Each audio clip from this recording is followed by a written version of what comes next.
So we are having a sandstorm at the moment. So sign yan when it's almost summer. Tag-init na naman. So yan, look at that.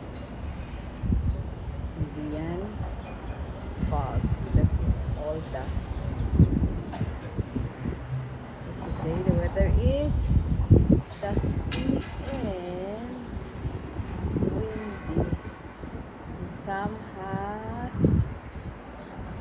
German class today. So good luck. Napaka-dusty. So yan. So what is the use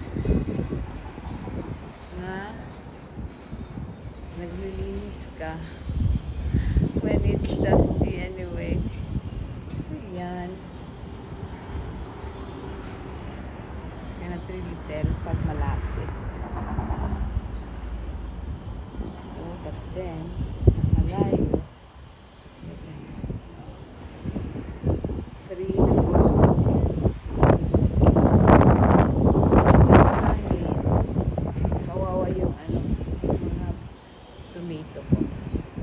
So, yan. I wish you all a nice day. That's it for the moment. And ingat kayo lalo dito sa UAE. Ingat kayo sa pag-drive. So, yan. Ang dusty. Yan yung other side. Ang init. So, I will check what is the temperature today. 51 degrees siya. Just look at my plants. Yung mga tomato ko. For tomatoes, I think I have to put something there. I need to tie them para hindi sila how do you say that? Mabali. I don't know what this is in Tagalog. Maputol. So I have to get something there. Yan, kawawa sila.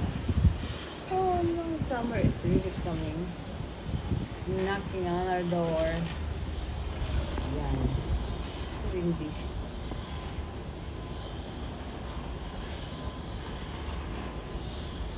Mga tao. They are working the moment. Yan. So on our way kami sa school ni Sam. It's a bit windy. A bit windy, pero napaka-windy. So, pupunta kami sa school kasi may German class siya today and yung papa niya is still in Germany. So, we have to take the train going there. So, yan yung metro station. And, mga 5 minutes to walk lang yung nilalakad namin. So, they have a parking area for your bikes or scooter. Yan. But you have to get your bike before 1 a.m. So, yan. So, this is the metro station.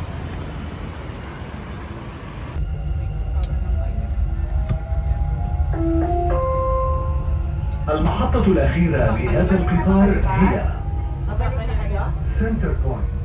المحطة القادمة هي مركز دبي للسلع المتعددة. يمكنكم من خلالها الانتقال إلى ترام دبي. يرجى من الركاب المتجهين إلى شاطئ جميرة الانتقال إلى الترام من محطة مترو شوبة العقارية. The final destination of this train is by tram. Passengers traveling to Jumeirah Beach, please interchange to tram at Shobar Realty Metro Station.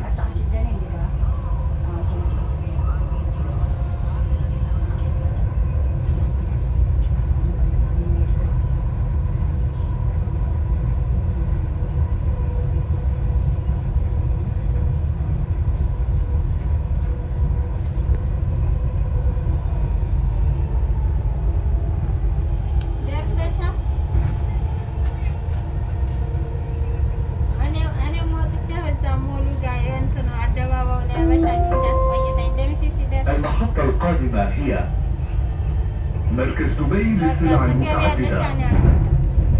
يمكنكم من خلالها الانتقال إلى ترام دبي. Sisigang. يرجى من الركاب المتجهين إلى شاطئ جميرة الانتقال إلى الترام من محطة مترو شوب العقارية.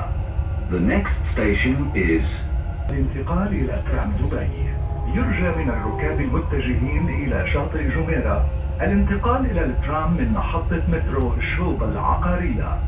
The next station is الأبواب تغلق. Doors closing.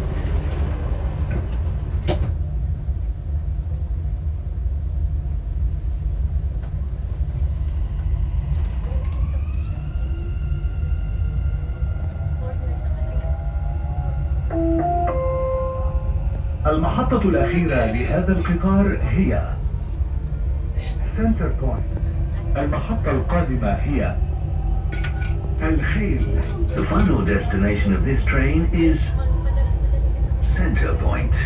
The next station is Al Hail.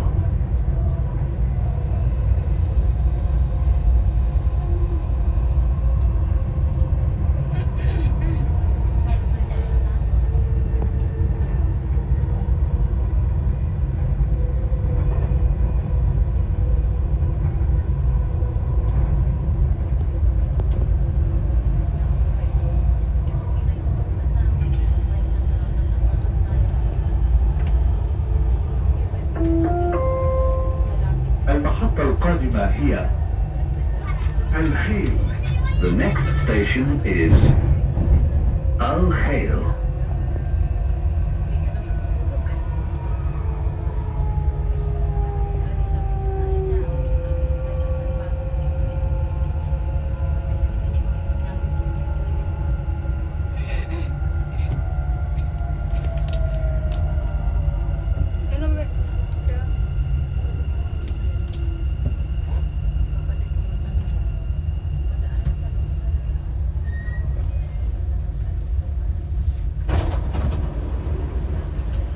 Kasi yan yung bumubuhay sa pamilya mo. المحطة الأخيرة Ganun. لهذا القطار هي سنتر بوينت.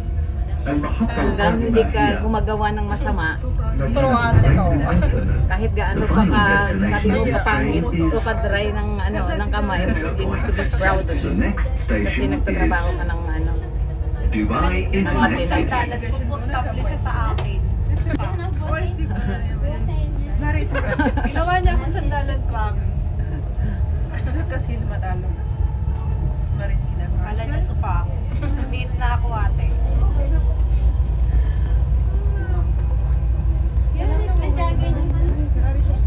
Malambot ka kasi sa akin.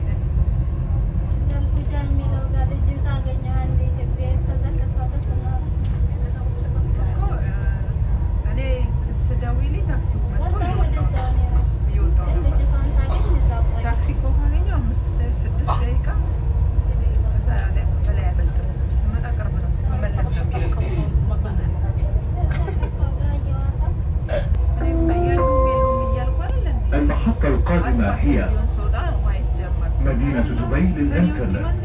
The next station, Wala, sa bahay lang. Center Point. The next station is Taking care sa anak namin. Insurance Market. So yun. So wala akong day off. Everyday day off ko. Chor, joke lang. Sana all.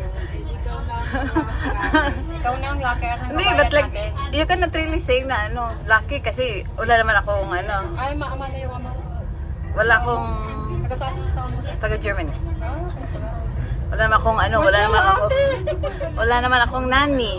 So I have to do all this the household chores. So kayo nga may sahod ako. Check. Wala. Exercise yun na. Oo. So sabi ko, why? Maliit lang naman yung yung bahay. 2-bedroom apartment. So, wala lang. Bakit sanay ka sa, di ba, sa trabaho, sa bahay. Why do you have to, kailangan mong magpa-class just to show na ganun? Wala lang. Hanggang maganda yung tinatrabaho mo. It Saan doesn't, natin nag-meet? ano, Dito? hindi. Sa Germany. Kasi may, Lumipag kayo lang dito? oo. We've been here sa Dubai for more than 12 years na. The next station is Insurance German yung Market. mga yun. Okay. Saan kayo nagtatrabaho dito? Sa ano, Arcodan. Masakin kami. Masakin. Alam mo yung masakin? Tado mo sa buhay na gaganon ka. Like I don't... So kaya lahat ng ano, almost ng mga nani dyan, iba nga, hindi ko nakilala yung mga pangalan nila. Most of them, they really know me. Hi, madam, kamusta ka? Blah, madam, huwag kayong mag-madam sa akin. But then actually, it's really funny kasi before, nang hindi ko pa sila kilala, ganon. They always, pupunta kami ng anak ko sa park kasi ano, at that time, mga 5 years old pa lang nung pumunta kami doon or nagtumira kami doon, 5 years old pa lang yung anak ko. So usually, pumupunta kami sa park just to play. So everybody, like most of the nanny, they always think na nanny din ako. Ay, kabayan, ang ganda naman ng ano, ng alaga mo, ganun. So yung ibang nakakilala na sa akin, tinatawanan nila ako. It's like, hindi ako, ano lang ako. Hindi ka lang nag-react. Wala. I'm not like, you know, like for me, I don't care. I don't mind. Sila yung nahihiya na malaman nila na anak ko pala, yung anak ko. Ay, sorry madam. So I said, it doesn't matter. It's like, I don't mind kasi, diba, like most of the Filipinos na nandun sa Alfredo, of course, nanay sila. So why do you expect na, at saka napaka-simple kung ano, magdamit, alam mo yun? So they always think na nanay ako ng anak ko. Hindi, tinatawanan lang ako ng mga kaibigan ko, ay, nanay ka na naman. Kasi sinasabi ako, kahit dapat kang ano, magdamit ng ganun-ganun. So sabi ko, why do I have to, pupunta lang ako ng park? And then, for what? Just to show off? Or just to show na mas, alam mo yun? So I said, I don't care, I don't mind. And then naging kaibigan ko sila. Ganun lang yun. Parang ganito din. Mataas ka na. Oh, ganun lang. Simple lang. You don't have to brag. You don't have to be na anong tawag dyan? Like you will be proud na ganun. Na you, lalo na sa mga kababayan mo na you will be snubbed. Oh, hambugera. Just to be snubbed just because na ano, na may kaya ka kaysa sa kanila, di ba? So for me, I don't believe in that that motto. Sa Germany, it's very boring. Walang tao doon. Joke. Hindi, sila, they are different. So, if I compare or if I wanted to go home someday, gusto ko sa Pilipinas. Asawa ko gusto niya din doon. Isa, dalawa, tatlo. But anim pala kami, George. Anim kami yung sister ko, tatlong sister ko, they are all German citizens na. Kasi siya, they are very long time na nag-stay sa Germany. Yung isa is 35 years. 35 years na siya sa Germany. So yung last lang na nakapag-asawa din ng German is just 2 years. Last year lang. So yun. So it's more on siguro namin, yan yung destiny namin ng Germany. Pero I've never really lived there kasi yun, yung asawa ko is, we stayed in China actually. Naka-China kami ng 4.5 years. Eh, pagdubog ka